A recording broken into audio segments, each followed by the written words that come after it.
posisi dalam hal kaitan manajemen zakat memang posisinya seperti itu. Masjid itu bunyi di dalam undang-undang, masjid, musola, surau boleh mengelola zakat.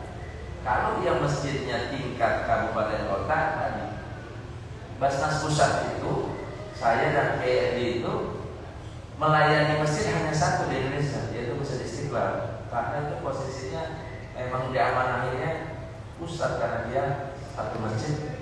Saya nggak bisa mengelola masjid Raya Pondok Indah, SK-nya itu nggak bisa, karena sudah diatur kewenangan. Nah, bicara manajemen zakat tadi 3 poin. Masjid itu adalah bagian dari imarah. Kegiatan zakat itu adalah kegiatan imarah. Imarah itu artinya memakmurkan. Makanya DKM kegiatannya itu banyak sekali. Ada yang kaitan dengan riayah itu apa? Riayah itu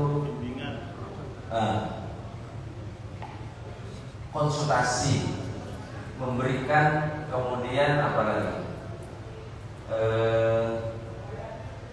Masjid itu bagi jamaah itu menjadi solusi sebetulnya. Tempat ngadu itu ya masjid. Dia datang ke masjid. Makanya Ustaz Ramli itu dan timnya DKM itu semua harus bisa hadir untuk menjawab jamaah itu. Ya, nanyain sampai hal yang sifatnya besar sampai yang kecil. Memang wadah posisi masjid itu DKM itu kayak gitu. Ada lagi yang sifatnya imarah tadi. Imarah itu isi kita ini memakmurkan masjid itu apa ada isi?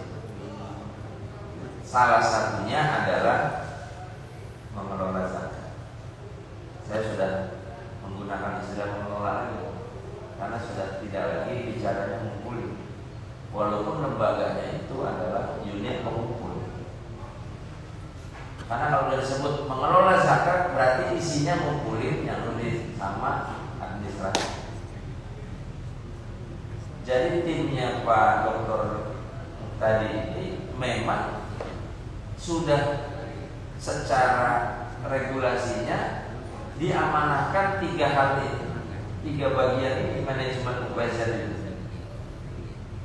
Ada fokus bagian pengumpulan, ada fokus bagian penyaluran, ada administrasi atau operasional. Semua lembaga zakat 3 ini, mau di dompet apa atau las maupun di Basnas. Maka bicara manajemen zakat, kalau ini kita mengacu kepada ada istilah profesional, ciri orang profesional itu apa? Ada berapa? Definisi profesional itu kan 3. 1, disebut orang atau lembaga itu profesional karena memiliki knowledge. Kita tahu ilmunya. Ngurusin zakat itu ya memang ilmu zakat. Ilmu zakat itu terdiri dari 2. 1 fikih zakatnya, 1 manajerial. Ustaz Budi di BWI bagian dari fokus dakwah wakaf. Pasti knowledge wakafnya menjadi fundamental. Sekarang ini memang dipisah ya, antara zakat sama wakaf. Jadi pertama kita memang harus terpenuhi pengurus UPZ ini knowledge. Jangan sampai nanti kemudian karena kita posisinya itu sebagai tempat konsultasi umat jamaah nggak mau tahu. Ketika dia tahu pengurus UPZ, orang pasti berpikir kalau nanya zakat sama beliau. Siap. Bapak, saya mau nanya zakat emas gimana nih? Maaf, saya di UPZ bagian administrasi. Nggak bisa. Udah satu paket. Seperti kita tahu sekarang Ustaz Ramli ketua DKM. Nanya Ustaz, itu kipas angin di dalam di masjid ada berapa? Harus bisa diakuan. Tahu. Saya imam doang nggak pernah melihat ini tembok nggak bisa. Soalnya ada sendal hilang nggak bisa. Sendal hilang harus tahu. Nah, ada motor itu. Jadi saya pikir ketika sekarang ini berganti amanah kepada pengurus yang baru, ini memang bagian dari penguatan. Pertama adalah secara manajemen. Periodenya Ustaz Budi yang lalu, sekarang kita yang baik dulu ya kita lanjutkan, yang kemudian masih kurang bisa kita sempurnakan. Fikih zakat itu, knowledge itu yang pertama. Secara manajerial memang harus memiliki knowledge. Makanya kalau yang simple, kita ini nggak berhenti menyampaikan literasi tentang zakat. Mau dalam bentuk brosur, ya. Kemarin ada fotonya siapa tuh, 2 petugas zakat yang laki-laki dan perempuan. Itu kan bagian dari literasi. Oman ya. Saya udah bisa komen sah gitu kan.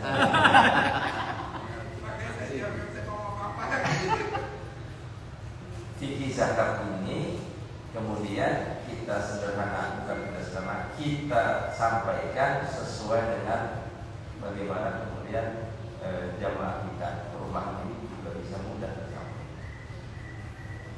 Memahami dalam syariat Islam itu 2 pendekatan, Pak. Kalau bicara fikih ya, ada yang kemudian pengurus atau pengelola zakat itu bicara syariat zakat hanya pendekatan tekstual. Pokoknya yang nggak disebut Quran, nggak disebut di hadis, nggak ada aturan zakat. Itu tekstual, dia memahami apa itu konteksnya, apa namanya itu syariat. Yang kedua adalah pendekatannya, kalau fikih itu ada juga pendekatan kontekstual. Berkembang kalau fikih. Makanya ketika bicara nanti kita mengembangkan literasi zakat, memang terus-menerus kita hadirkan siapa gitu. Ini kan banyak pakar-pakar syariah dari sharing saja. Yang kemarin saya sampaikan, itu namanya di produk fikih zakat tentang zakat saham, itu belum lama berkembangnya. Ada lagi bahkan produk zakat itu zakat dengan saham, itu beda. Zakat saham sama zakat dengan saham, sampai kayak gitu. Kalau kita tekstual ngelihat kayak gini, jamaah nggak bisa, harus dijawab. Persoalan umat harus dijawab. Makanya masjid ini tempat solusi umat. Emang ngadunya nggak kayak yang lain, emang kesini tempatnya loh, ke masjid. Nah itu knowledge fikih zakat. Besok mungkin kondisi tadi saya bilang besok diperluas pembahasan agar ini bagian menjadi literasi peningkatan tentang fikih zakat. Yang kedua adalah manajerial. Bicara zakat manajerial itu, maka ini juga pertama berkaitan dengan amil. Satu-satunya petugas ibadah yang ada petugasnya itu hanya zakat yang disebut sama Allah. Sholat nggak ada petugas, sholat aja. Tapi kalau zakat, karena bicaranya manajemen itu. Bicara zakat itu bukan hanya bicara orang menggugurkan kewajiban, menunaikan terus selesai. Karena apa? Karena kita mendapatkan amanah mengelola dana umat. Maka bagian yang pertama ada pengumpulan, bagian kedua penyaluran. Dua-duanya adalah dana umat. manajerial ini, amil itu pertama harus resmi. Sebenarnya panitia zakat fitrah di masjid yang sekarang ini dalam suasana Ramadan itu tidak bisa disebut amil. Karena yang definisi amil itu adalah orang yang memang fokus untuk dia melayani zakat dari mulai muzaki yang datang, munfik sampai menyalurkan. Makanya ada SK-nya. Itulah yang kemudian kepanitiaan, karena cuma sebulan, Pak. Itu pun kadang-kadang nggak sebulan, seminggu menjelang Idul Fitri, kemudian dia buka kepanitiaan. Nah, amil itulah yang kemudian secara manajerial bertanggung jawab terhadap dua pihak. Pertama pihak muzaki, orang yang berzakat. Yang kedua adalah pihak mustahik. Nggak bisa amil itu hanya fokusnya pada pengumpulan saja. Nanti nyalurin, ya nanti aja kalau uang udah ada baru kita salurkan. Tapi dari awal kita sudah menyiapkan perencanaan dari mulai gimana cara ngumpulin, gimana cara.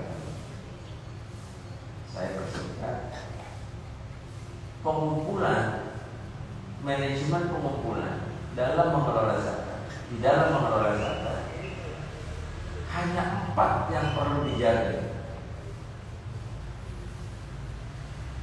Ya. 1, pertama adalah dia memastikan orang pengumpulan itu jelas isi komunikasi, isi pesannya. Sekarang UPZ Masjid Al-Falah mau ngeluarin produknya apa aja nih? Ramadan ada zakat fitrah. Apakah nanti UPZ kita ini juga bisa aktif di luar Ramadan? Maka memastikan pengurus UPZ adalah menyiapkan perencanaan isi dari pesan-pesan ajakan zakat.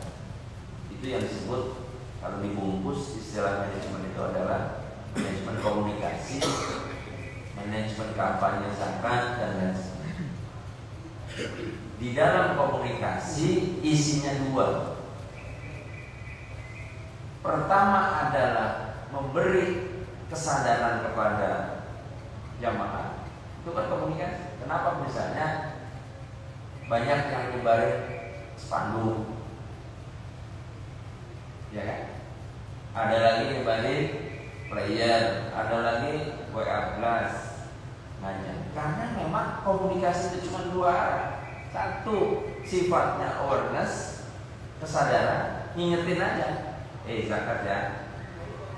Nah, saya contohkan seperti iklan. Iklan itu kan isinya komunikasi, Pak. Kalau iklan Indomie yang kita tonton itu cuma video gimana caranya orang makan Indomie itu rasanya kayak kebayang enaknya luar biasa, didramatisir sampai gitu-gitu.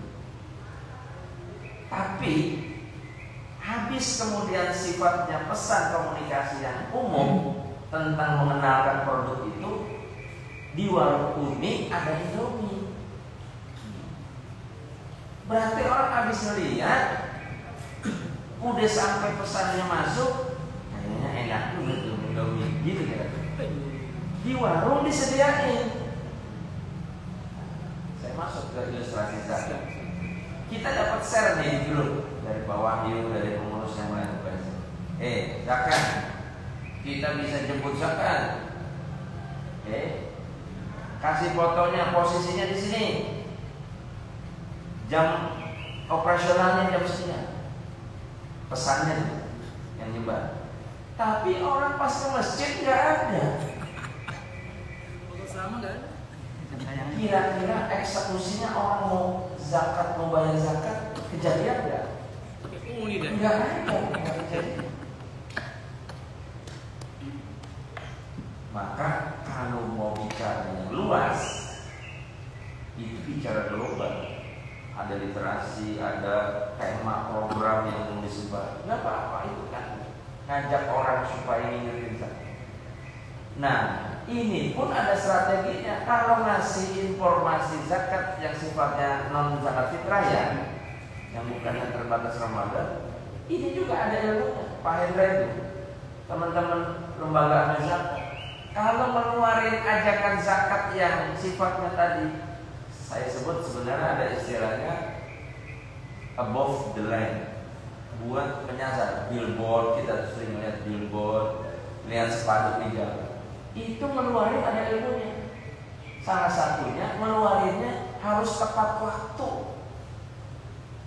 Kapan? Tanggal-tanggal gajian. Coba-coba ngeluarin sepatu tanggal tua, bukan dapat dana zakat Pak, disumpahin Pak. Kurang lagi aku lagi punya gajian. Coba lihat tanggal-tanggal gajian itu diantaranya tanggal 25 sampai tanggal 5. Itu ada.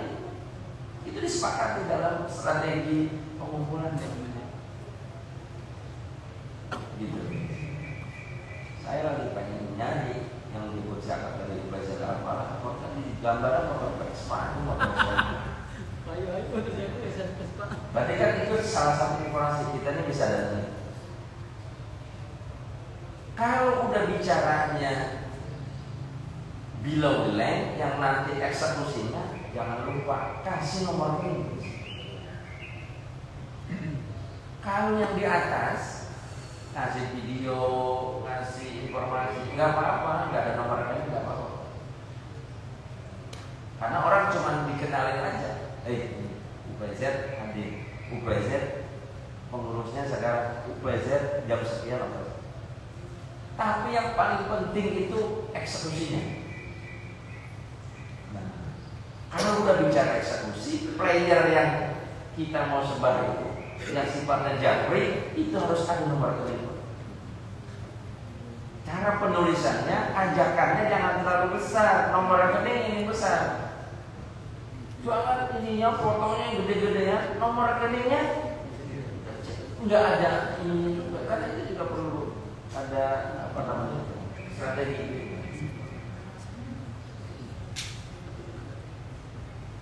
Satu, isi pesannya jelas, tidak ribet.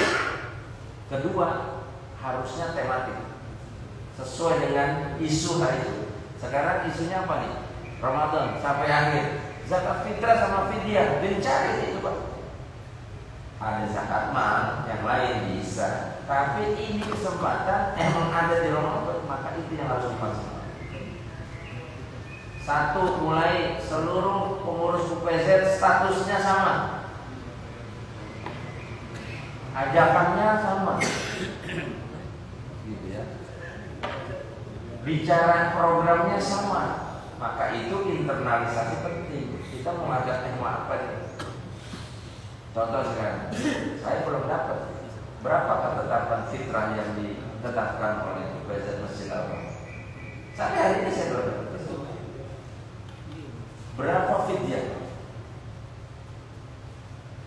Karena orang ada yang nungguin, saya mau bayar fitrah berapa ya? Gitu.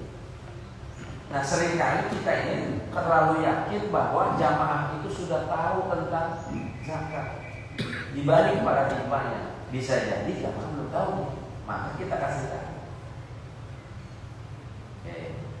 Ini cara manajemen komunikasi. Yang kedua, dalam pengumpulan itu adalah program. Orang itu kalau mau nyumbang, kadang-kadang nungguin kira-kira uang saya kalau saya titipin di UPZ disalurin program apa ya? Maka programnya harus kita sampaikan. Contoh nih, target kita ini untuk zakat fitrah, mustahiknya, penerima manfaatnya itu kita targetkan sekian kantong, sekian bungkus.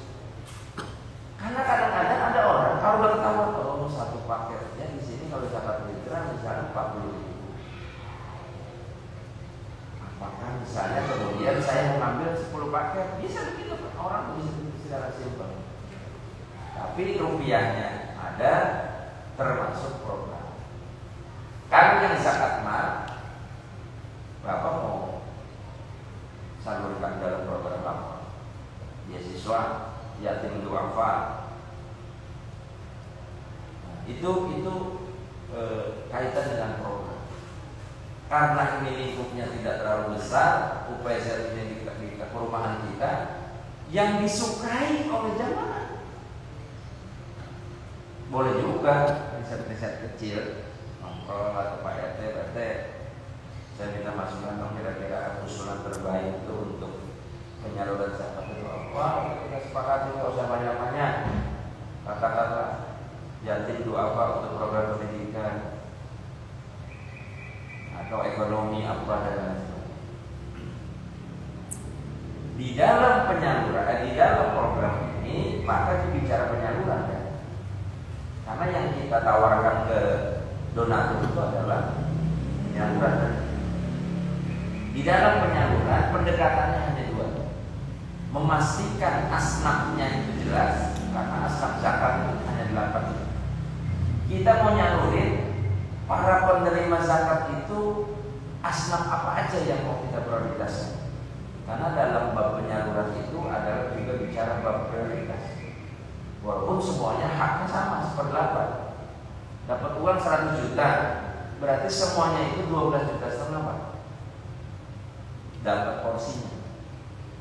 Tapi misalnya rekom nggak ada, kita nggak menyalurkan rekom budak itu, maka porsi asnaf budak itu, hamba sahaya itu bisa dikasih ke fakir miskin, bisa ditaruh di sini.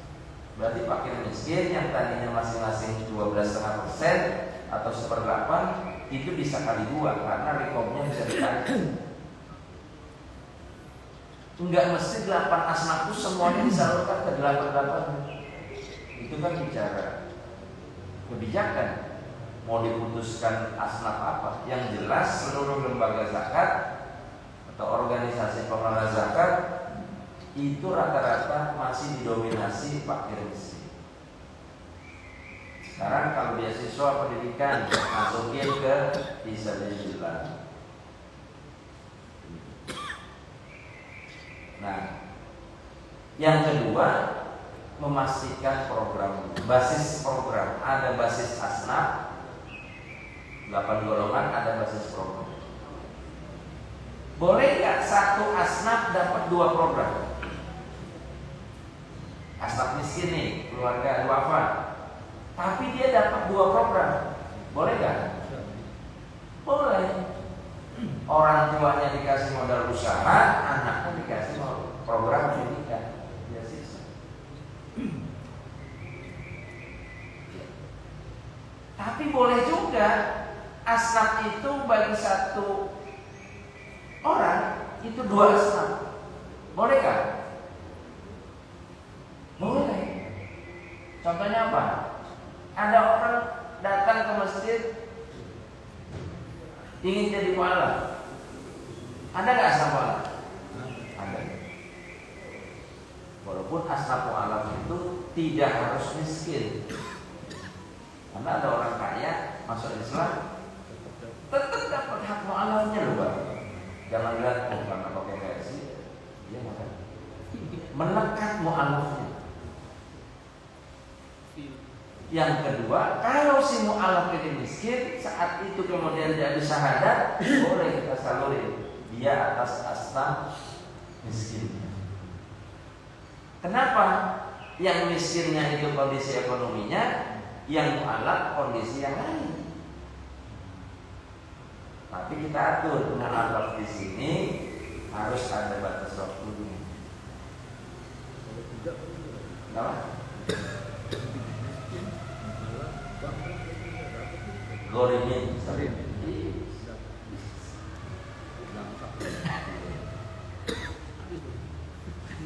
ya. Tapi kalau ada usaha korma yang gak aman, bisa dibantu. Program itu 5 Pak yang besar dalam organisasi pengelola. 1, ekonomi. Ekonomi itu program ya. Kalau modal usaha disebutnya program kan?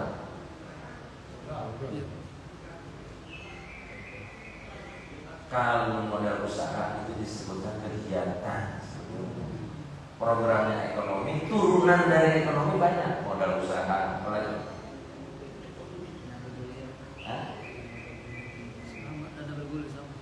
Ya kan? Yang kedua pendidikan. Setelah ekonomi, pendidikan banyak, ada beasiswa, ada santunan apa, SPP, itu macam-macam. Walaupun orang menyebutnya itu program, tapi nggak apa-apa. Yang ketiga adalah kesehatan. Ekonomi, pendidikan, kesehatan. Karena satu keluarga duafa itu emang semuanya butuh ini. Wah, udah Pak, kita nggak usah bantu lagi. Yang kemarin dikasih modal usaha itu kan buat bapaknya, masa anaknya Sakit juga nggak sakitnya dibantu. sekolah bayar. Kalau nggak, satu saat dia nggak bisa keluar dari kemiskinan. Yang keempat itu adalah kemanusiaan, ekonomi, pendidikan, kesehatan, kemanusiaan itu maksudnya sosial. Yang kelima ini yang paling penting banget, dakwah dan advokasi. Dan karena dana zakat kita ini juga punya misi dakwah. Jangan sampai nanti kemudian orang tidak interest dengan syariah. Bantulah program dakwah. Nah, dakwah itu asnafnya fisabilillah.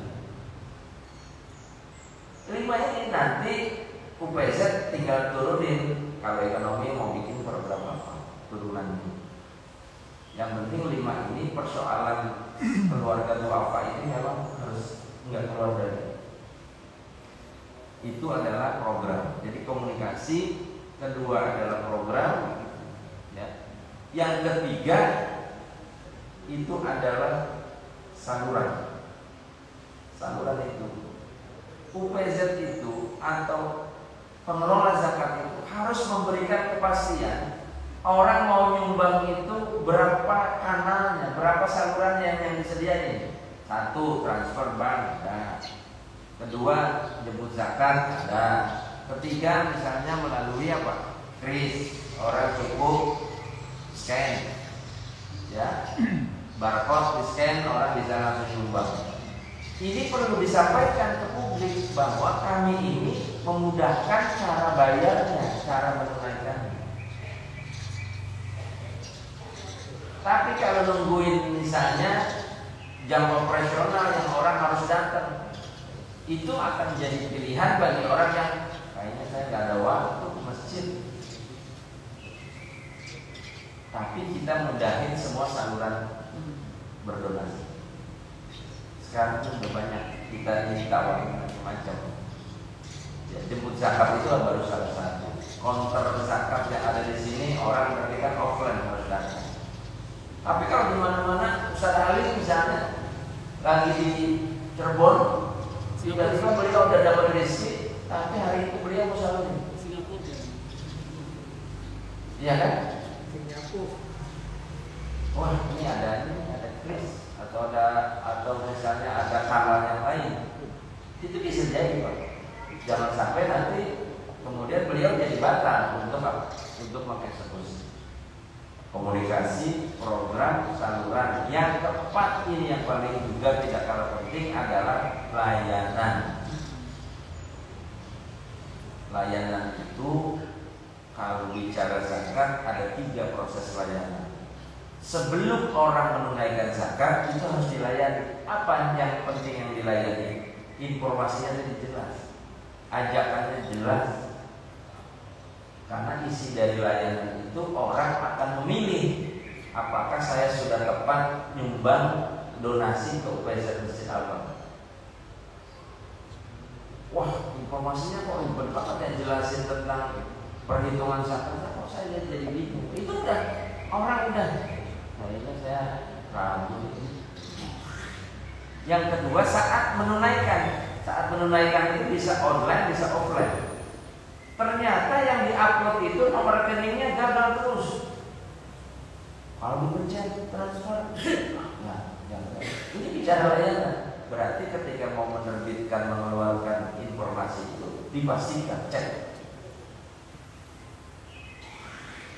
Karena ini kita masih baru, ya nggak apa-apa, bertahap saja. Dan mampunya seperti ini, jangan.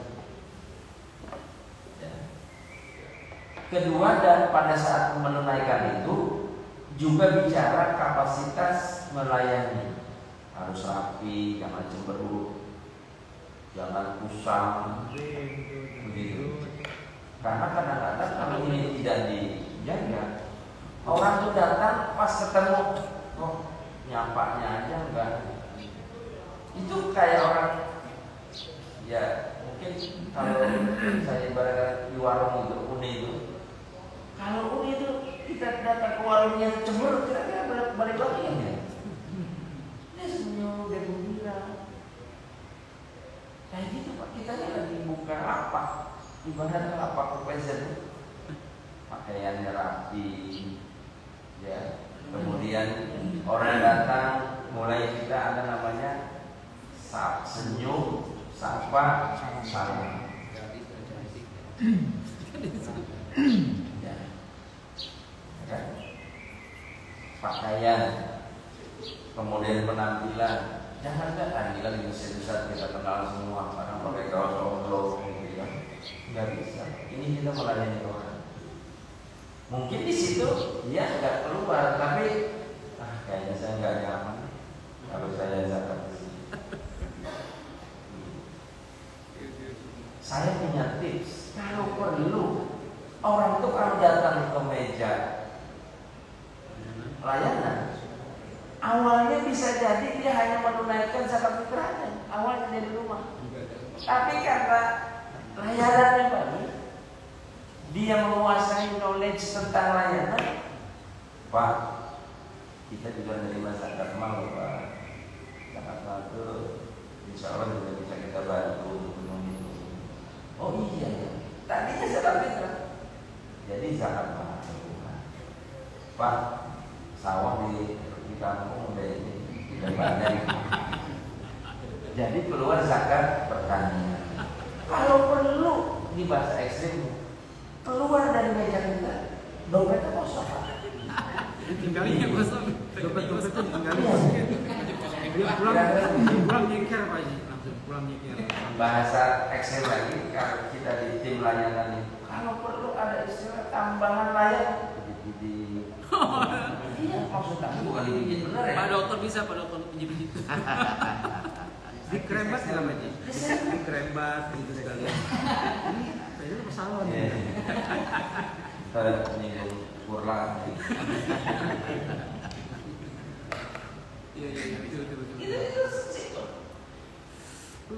Yang paling juga jangan salah, database yang kita catat.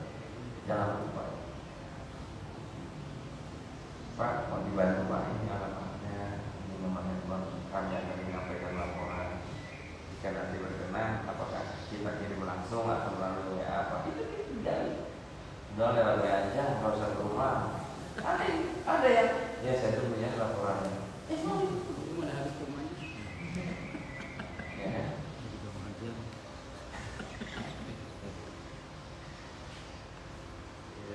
Terus pasca layanan, tadi kan sebelum, terus pada saat yang ketiga layanan itu setelah.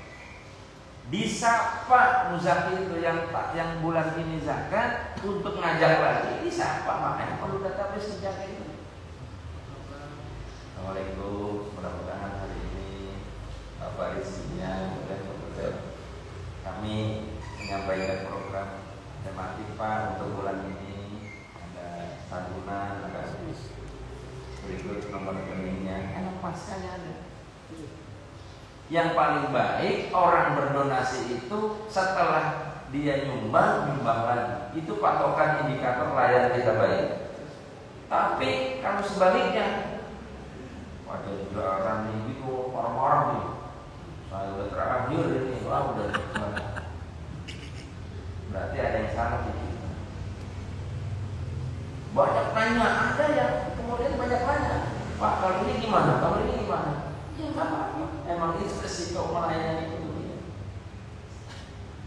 Gitu ya. Jangan semuanya dilempar. Asal nanya yang udah susah, ya nanti saya tanya ke Pak Teddy ya Pak. Nanti semua Pak Teddy.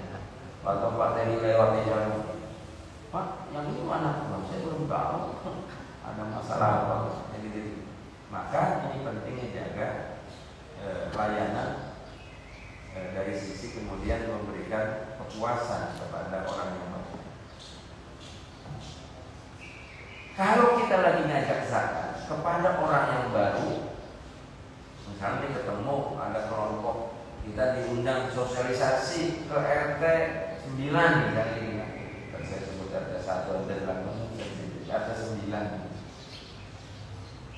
Ustaz, boleh dong datang ke saya bikin sosialisasi supaya lebih enak di warga. Ini riset Pak, ini riset.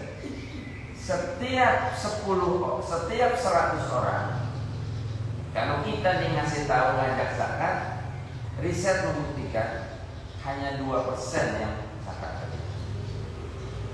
Kalau baru ya. Jadi jangan sampai nanti kita 100 orang yang rumah cuma 2 orang. Itu riset. Dan ini ternyata juga dikembangkan atau dikuatkan riset-riset, bukan hanya pada sisi marketing. 100 orang kaya kalau diajak nyumbang dan dia baru mendapatkan informasi dari kita, emang hanya 2 orang dari penyumbang. Emang perlu diperjuangkan. Dari 2 orang yang sudah nyumbang atau donaturnya yang bulan ini nyumbang zakat mal, disurati lagi, disapa lagi, insya Allah 30% kembali dinyumbang. Maka harus database-nya harus baik. Dan ketika bicara database, ini harus dijaga privasi data. Nggak bisa. Dan ini harus ada persetujuan ketua UPS. Pak, ada minta datanya ini, ya, seperti di bank. Apa memang ini kita dalam rangka menjaga. Kalau komunikasinya baik, ditambah programnya baik, ditambah salurannya mudah, pilihannya banyak, ditambah layanannya baik, sama dengan dana, sama dengan ada uangnya. Jadi memang semuanya harus dilihat. Pesannya jelas, komunikasinya jelas, salurannya jelas, programnya jelas, layanannya jelas. Satu saja lemah, gagal, bermasalah, sama dengan minus. Orang yang ada bukan yang nyumbang, ngebully kita. Dan biasanya yang paling kelihatan satu saja kita bermasalah, yang lain dituntut. Walaupun excellent-nya layanannya udah baik, tapi salah ngeluarin informasi. Apa-apa gitu. Itu memang resiko dalam perjuangan, dan kemudian ini menjadi harus kuat. Ya, taruh orang yang melayani itu orang yang mudah senyum, orang yang kemudian aktif, inovatif, gitu ya. Yang kemudian ini menjadi ukuran orang puas dan ya kan? Dan yang tadi itu, yang program itu bicara basis penyaluran. Jadi kira-kira gambarannya manajemen dalam mengelola zakat itu. Ya, walaupun nanti kalau mau diperdalam, Pak, kita mau training komunikasi nih, mau sharing komunikasi, ada khusus intinya nanti. Cara ngeluarin player apa dulu ininya, pesannya, nomor rekening itu gimana, desainnya dan lain sebagainya. Memang semuanya ada. Nah, semua ini kegiatan zakat ini, ya kalau nanti bicaranya UPZ, insya Allah ya yang ada, kemudian Kiai Imran banyak lah semuanya, pakar-pakar yang kemudian bisa menguatkan dari sisi lain. Itu gambaran sekilas tentang manajemen. Tadi yang pertama profesional itu. Tadi knowledge kan? Yang kedua ciri kita ini disebut profesional adalah skill. Kita punya skill. Emang dilatih orang-orang yang cara menatap mata ke musafir. Datang musafir, kitanya nunduk aja. Gimana Pak, apa kabar gitu. Jadi skillnya itu besar. Maka yang ketiga ini juga tidak kalah pentingnya, disebut profesional, disebut posisi kita ini profesional. Selain knowledge, kemudian memiliki skill, yang ketiga adalah attitude. Apapun kita bilang kita baik tapi tidak memiliki etika, itu selesai. Hal-hal inilah yang kemudian mudah-mudahan di website kita bisa banyak perkembangan dan memberikan layanan yang baik. Soal fikih zakat nanti mungkin babnya kita bedakan, tapi sekilas yang baik. Saya kira ini fikih ini bisa memberikan tambahan. Mana? Iya. Silakan. Ini terkait dengan pengendalian pengawasan. Karena saya nggak bisa ngapa-ngapain sebelum beliau minta tanda tangan. Udah pasti. Makanya di belakangnya jaga oleh tanda tangan. Oke, Imran, barangkali ada tambahan. Ini ada, alhamdulillah beliau bisa silaturahim sampai hari Ahad. Baik, terima kasih. Iya, boleh. Baik, terima kasih Ustaz Faisal yang sudah memaparkan tentang manajemen zakat.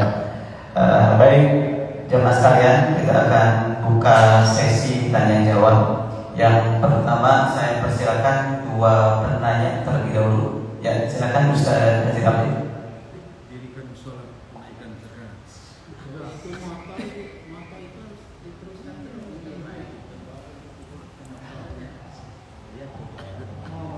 Jadi ada foto presiden, itu presiden yang lama itu dirikan sholat dua hari zakat.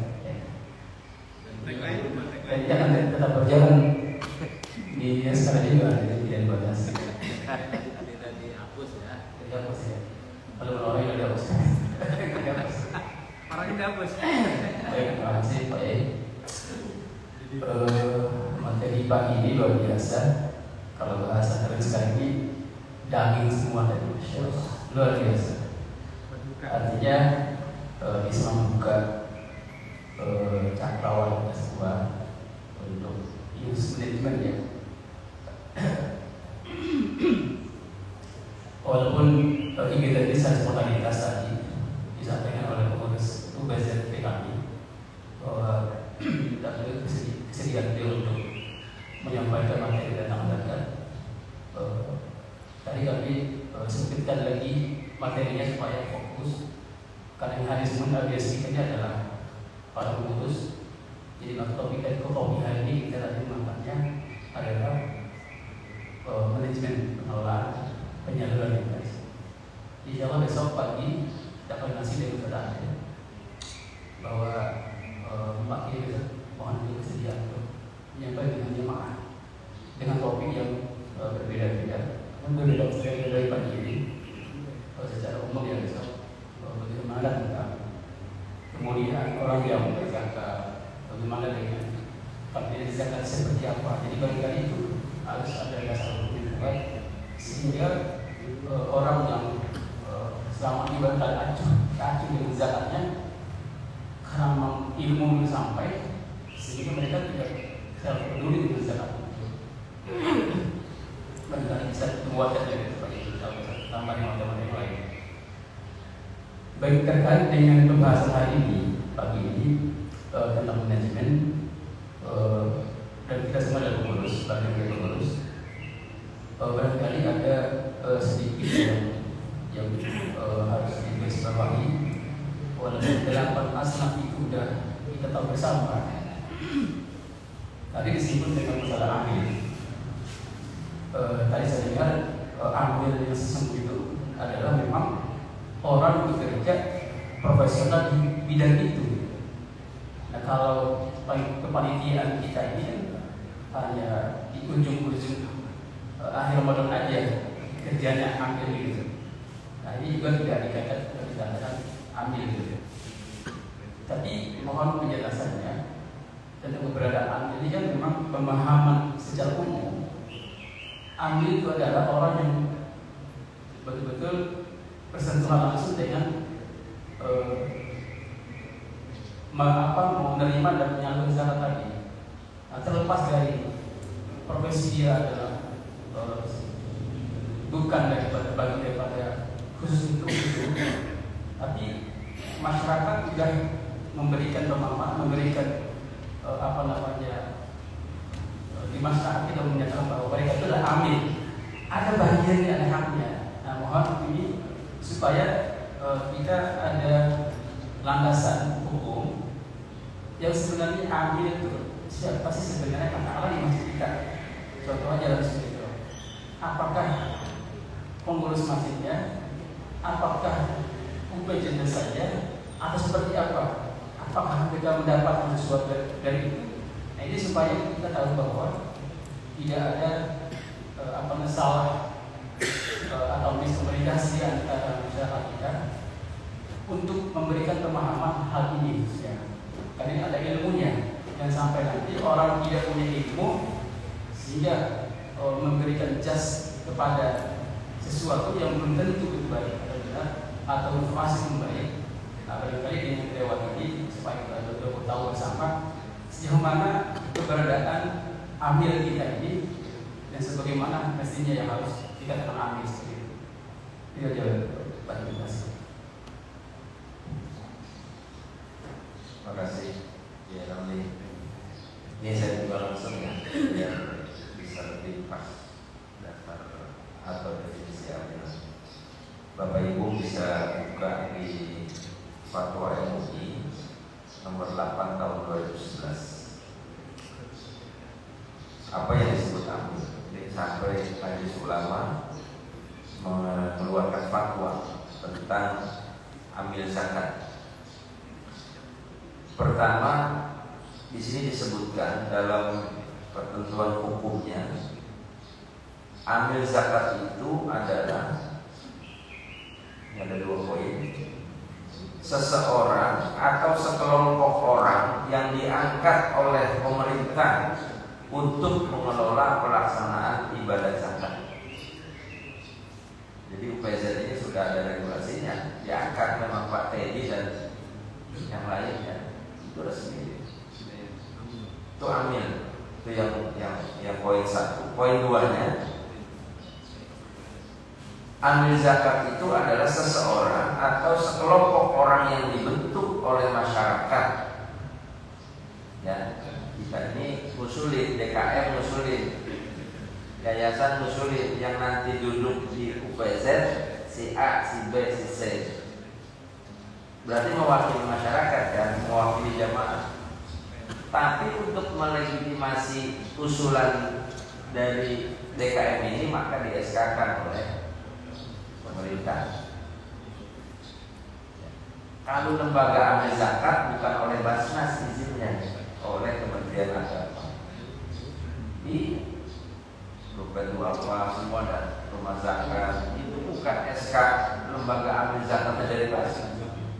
Basnas hanya memberikan rekomendasi saja bahwa secara faktual kantornya ada, pengelolanya ada, nanti disampaikan itu rekomendasi ke Kementerian Agama, ke KND melalui KND timnya, bahwa yayasan ini sesuai dengan syarat sebagai lembaga amil zakat. Nanti ngeluarin SK yang ditandatangani oleh Menteri Agama, jadi bukan Basnas. Kalau PZ karena bagian dari Basnas, SK-nya dari Basnas. Ya, ini definisinya. Jadi yang kedua tadi itu seseorang atau sekelompok orang yang dibentuk oleh masyarakat dan disahkan oleh pemerintah untuk mengelola pelaksanaan ibadah zakat. Jadi kita udah pas sesuai dengan fatwa ini. Amil zakat harus memenuhi syarat sebagai berikut: 1. Beragama Islam, 2. Mukallaf, 3. Amanah, 4. Memiliki ilmu pengetahuan tentang hukum-hukum zakat. Maka tadi knowledge tadi itu penting, skillnya itu penting, sikap-sikap sebagai amil itu penting. Kemudian di fatwa ini, amil zakat itu memiliki tugas. Nah ini yang tadi saya sampaikan. Satu, tugasnya pengumpulan yang meliputi pendataan wajib zakat. Kita harus punya data muzaki. Yang kedua, penentuan objek wajib zakat.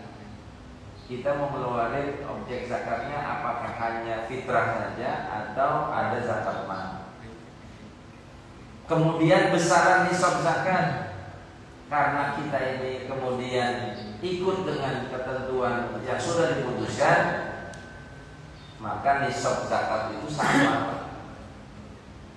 Mau di lembaga amil zakat yang namanya nisab emas 84. Jadi kita nggak perlu lagi memutuskan, tapi kita sudah bisa ikut. Misalnya Pak Budi ngeluarin usulan 50 gram emas nisab, itu mungkin aliran apa gitu ya.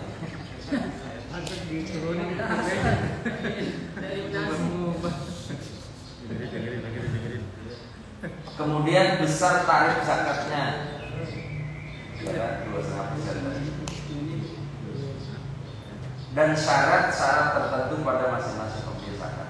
Bisakah kita kemudian mengembangkan besaran tarif zakat itu untuk kita keluarkan kebijakan di sini? Bisa? Gimana?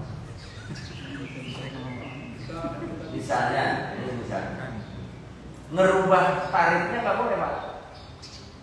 Ngerubah tarifnya nggak boleh 2,5%. Zakat pertanian yang dengan irigasi yang 5% tidak bisa. 10 yang tanda hujan. Tapi bisa begini.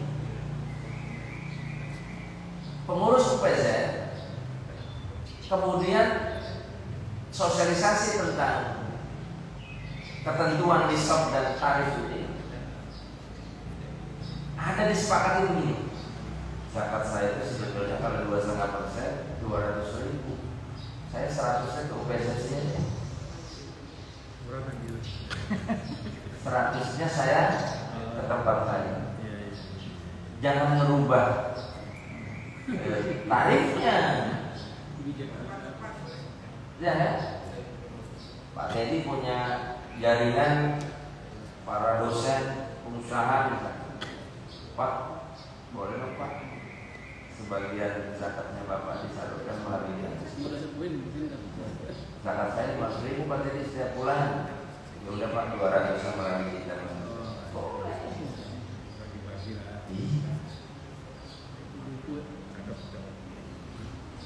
Kemudian tugas amil itu adalah meliputi inventarisasi harta.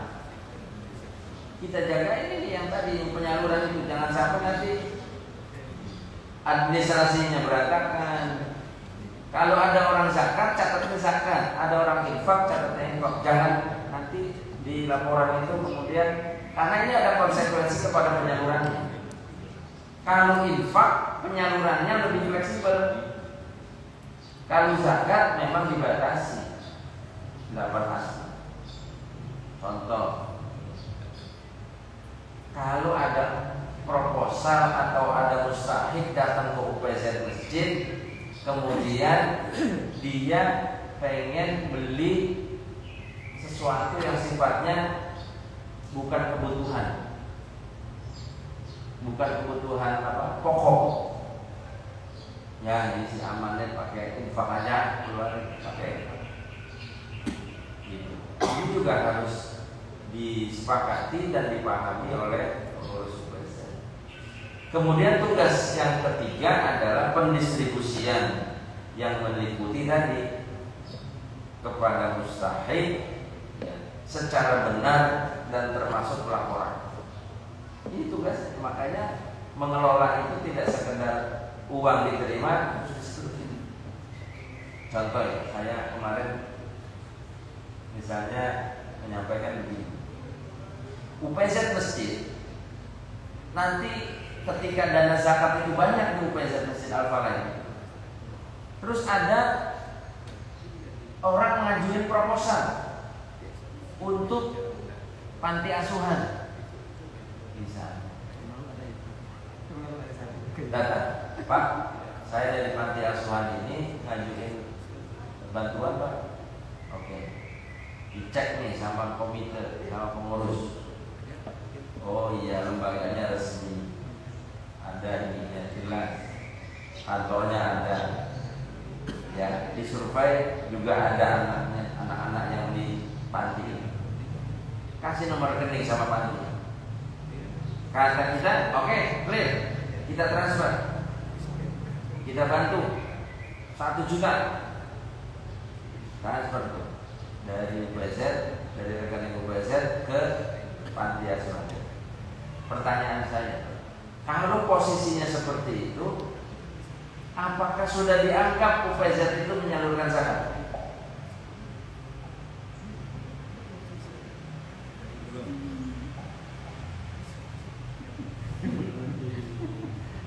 Menarik program.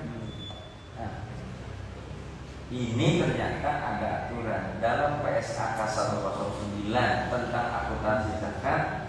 Kalau lembaga zakat menyalurkan zakatnya ke lembaga, itu belum dianggap penyaluran kalau lembaga itu belum menyalurkan langsung kepada para mustahik. Itu disebutnya namanya piutang penyaluran.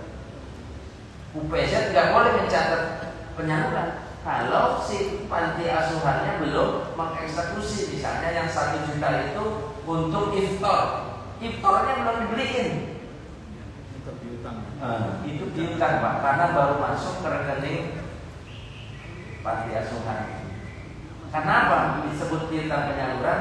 Karena panti asuhan itu bukan mustahik, lembaga itu bukan mustahik. Yang jadi mustahik itu siapa? Anak-anaknya. Dipoto, Pak, alhamdulillah nih kita udah beli takjil untuk anak-anak yang panti, ada bukti pembelian takjilnya, bonnya, dilaporkan ke UPZ, maka di UPZ boleh dicatat bahwa alhamdulillah kita sudah menyalurkan zakat melalui panti asuhan atau yayasan ini dengan bukti terlampau. Harus ada foto. Ada foto, ya itu apa, misalnya formal sama bunga atau Ya. Apa sama oli katanya. itu, Pak, kira-kira. Ya. Baik, jamaah sekalian. Ya, silakan Pak Ul, monggo.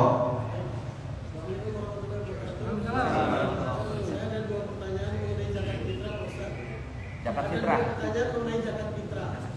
Yang pertama, apakah diperbolehkan seseorang membayarkan zakat fitrah orang lain, seperti yang misalnya anak yatim ataupun duafa? Yang pertama.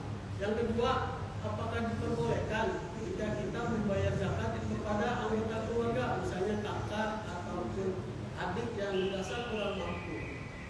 Terima kasih. Assalamualaikum warahmatullahi wabarakatuh. Jawabannya boleh. Boleh. Boleh, tapi dari sisi niat Bapak harus dipastikan. Nah ini hati-hati. Niat itu ada 3, Pak. Niat zakat fitrah atas nama diri sendiri berarti apa? Nawaitu an ukhrija zakat al-fitri an nafsi fardhan lillahi ta'ala. Itu dari zakat sendiri. Gimana kalau dari zakat keluarga?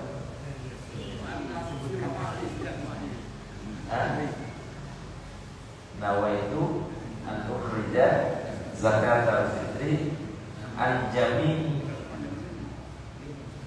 Kalau Bapak mau lebih spesifik, sebetulnya an nafsi, an zaujati, an waladi, wa an binti. Tapi disimpelkan itulah bahasa Arab, an jami atau an ahli. Jadi kalau nanti yang menerima itu benar-benar tidak sendiri, ada orang yang menunaikan zakat, itu dituntut Pak ini ya, ini. Pak ribet Pak, saya bahasa Arab, bahasa Indonesia. Saya niat mengeluarkan zakat fitrah atas diri saya, istri saya. Kalau dia menyebutin namanya lebih afdal. Yang ketiga yang ketitipan. Pak Mul, saya ini kayaknya nggak bisa transfer Pak. Pak Mul tangan itu ya zakat fitrah saya. Traktir zakat. Datang. Pak Mul bilang bahwa itu an-nukhrija zakat al-fitri atas nama saya, ala ismi saya. Atau pakai bahasa Indonesia, saya niat mengeluarkan zakat fitrah atas nama Fulan bin Fulan atau Fulana binti Fulan. Ya, jangan Fulana binti Fulan. Gitu, itu ada 3. Jadi di meja itu tinggal dipastiin nanti kalau yang baik. Ya, baik silakan. Fikri Pak Febri.